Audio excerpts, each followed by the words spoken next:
কেউ যদি আমার শোরুমে এসে পাওয়ার দেখান, আমি উমুক, আমার তুমুক আছে, আমার তুমুক আছে, আমার বাপ আছে, দাদা আছে, উমুক তুমুক তুমুক তুমুক তুমুক, শোনেন, আমি কারো পাওয়ারে চলি না, আমি লিগেলি চলি, দেশের আইন মেনে চলি, একজন সচেতন নাগরিক, সচেতন ব্যবসায়ী, দেশের আইন মেনে চলি। ওকে, সো এই ধরনের পাওয়ার টাওয়ার দেখাইতে আইসেন না আমার শোরুমে, কারণ আমার শোরুমে সিসিটিভি ফুটেজ আছে, ভয়েস ক্যামেরা আছে।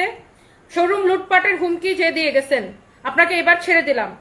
ফার্দার যদি এই ধরনের বেয়াদবি করতে আসেন, আপনার এমন ভাইরাল করবো যে বাপ দাদার নাম ভুলে যাবেন, তারপর আপনি যেই দলের পরিচয় দিবেন ওই দল থেকেও আপনাকে বহিষ্কার করবে, ঠিক আছে? কারণ এই রকম দুষ্টু গরু কেউ রাখতে চায় না। ওকে, কোনো দলে এরকম দুষ্টু গরু রাখতে চায় না, যে দুষ্টু গরুর জন্য দলের দুর্নাম হয়। দেখো, বুঝো না কিছু। এই, আমি আসিফকে সবকিছু বুঝাই দিয়ে এসছি না, তাহলে আবার কোয়েশ্চেন করো কেন?